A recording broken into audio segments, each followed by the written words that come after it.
Tonight, part 2 of our sit-down with former Chicago Mayor Rahm Emanuel. He's talking about what makes the Obama Center unique and what he thinks Democrats should do to gain back the trust of voters. Let's get to the point. From Chicago's very own, with WGN political editor Tamon Bradley, this is The Point. Good evening. Tonight we want to bring you part 2 of our conversation with Rahm Emanuel. The former Chicago mayor is in town 1 week before the opening of the Obama Presidential Center. With his eye on 2028, Emanuel has gained press attention by promoting centrist policy proposals. He's also become a fixture on TV and podcasts. Emanuel worked in the White House for both President Obama and President Bill Clinton. During our conversation, he reflected on his visits to both museums. Now, I know you've seen it. How does it compare to the Clinton Library?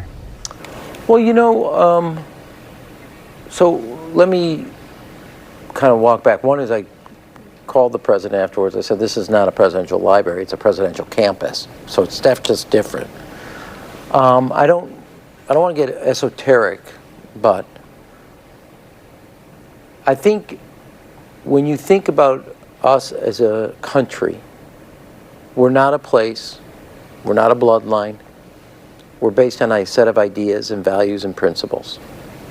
And when you walk in, that idea, that principle, those values captured in the opening words of "We the People." And I think the president's expression in this building is the power of those documents, those ideas, and those words. And I think that comes across. Now, to President, since you're making me talk about both people I work for, and I will not pick between mom and dad, the President Clinton, the theory of the case was building a bridge over to the 21st century that everybody could get across. And if you look at his library next to the river in Little Rock, I think it architecturally accomplishes that. So the architecture captures the spirit that animates their presidency, and it does it very well for President Obama. Like his presidency, it's going to invite the American people in. You don't vote and then sit on your couch. There's a lot of ways, and he was about engaging another generation in the civicness of their citizenship. And I think floor by floor, presentation by presentation, your civic duty and your citizenship requires you to be active in our public life.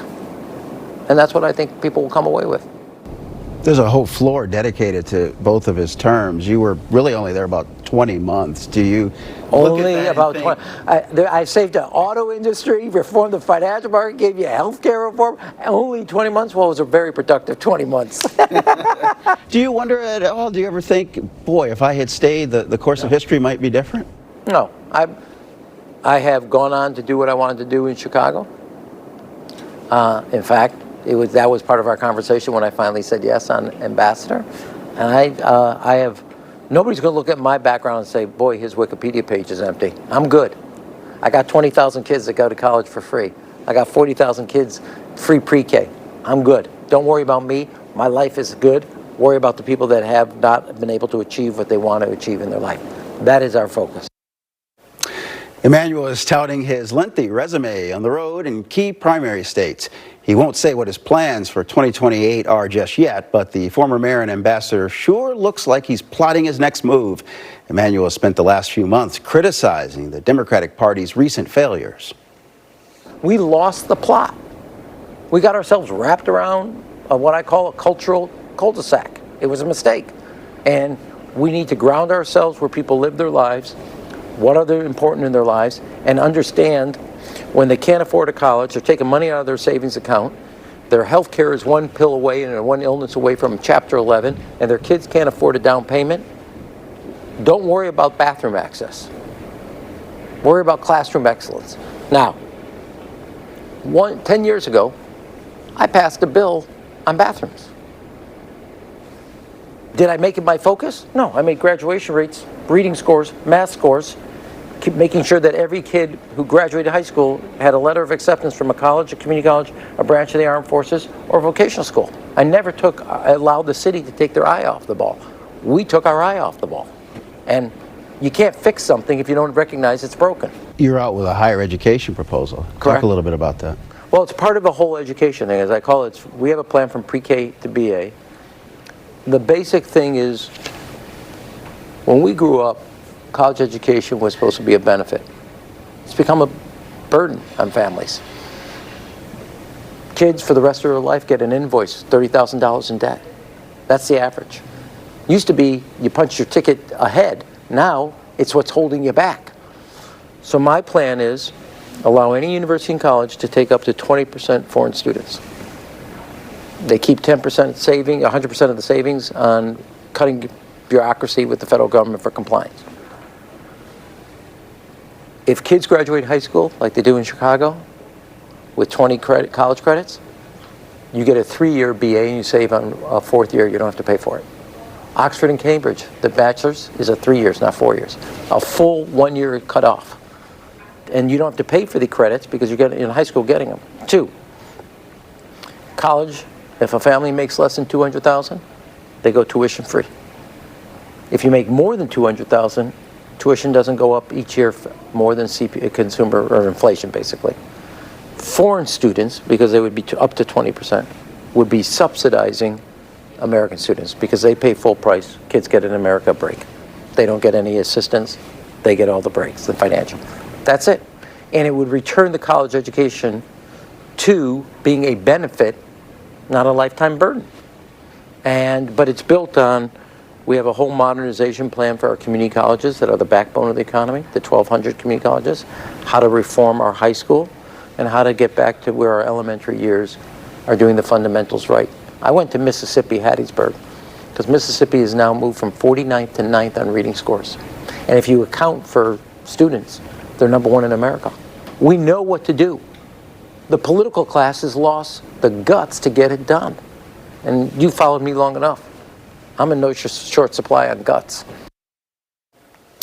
As Emanuel ponders his political future, he's also weighing in on a much debated topic inside City Hall and the State House, the Chicago Bears stadium saga. And as an advisor to a president of the United States, what would your advice be to this governor? Because it sounds like he tried to call the Bears bluff and they showed their cards. They're willing to do Hammond. Yeah, I think they're willing. I don't think they want to. Willing and want to are different, and that's where you got to put it together. And, you know, while it's not a sporting team, so I want to be very clear, we figured out for President Obama's center how infrastructure could improve the whole community. The roads got, not just for the library, but the whole community benefit. There's a community benefit that's not just who gets what contract. So you got to think about that. I don't, but again, I'm commenting on something, I don't know where the negotiations are, etc. But you have the Chicago, a classic example of this, and did it with Joe Mansueto. We brought the Chicago Fire in from outside the city back into the city. So there's ways to do this. Should the Bears be in Chicago then? I think they should be in Chicago, they should be in Illinois, and I think it's important to do that. But that's all I'm going to say, because I'm not in the hot seat. The governor and the legislature's in the hot seat, and the Bears have got to figure out what they want so everybody can organize, because it's in our self-interest. Because there's also, and I would just say this because you brought up Indiana, you got to be willing to live with the day after if they just say yes to Indiana. I'm not sure anybody there is willing to do that. Let me end this way, because we're here, of course, to talk about the Obama Center. I want to go back to 2008. Word on the street was you wanted to be in line to be Speaker of the House, and then the President-elect tapped you to be Chief of Staff. John Boehner famously said it was an ironic choice for a president who promised to change the country, in tapping you. Why did you say yes? Well, look, I grew up in a home where my grandfather, on my mother's side, who lived with us, and my grandmother, I mean, he used to say, when a president asks you to something, you have either yes or yes, sir. Those are your answers. Yes or yes, sir.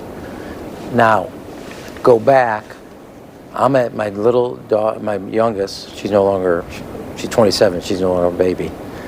I'm at Leia's soccer game on the lakefront. a practice. And he called, it's about 4 weeks to go. He says, look, I want to talk to you. I'm just telling, he says, I'm giving you a heads up. I said, well, you can lose my number. I don't want that. I said, this is not what I want. I said, things are set at home. I go to Washington, I come back, everybody's set, the kids are good. I said, Mr. President, I said, and remember, I ran his Senate transition. I said, I love you. I will do whatever you want from the House. I don't want, because I was on not just a career choice. Amy and I had also found a perfect balance between my professional interests and what we wanted for our family. And then he wins, and he says, I told you I'm coming for you. And then, you know, I did my emotional dance and whatever, because was torn. But I live under the rubric, President asks you to do something, that you have choices, and the answer is either yes or yes, sir. Mayor, thank you. Thank you. We're back in 60 seconds.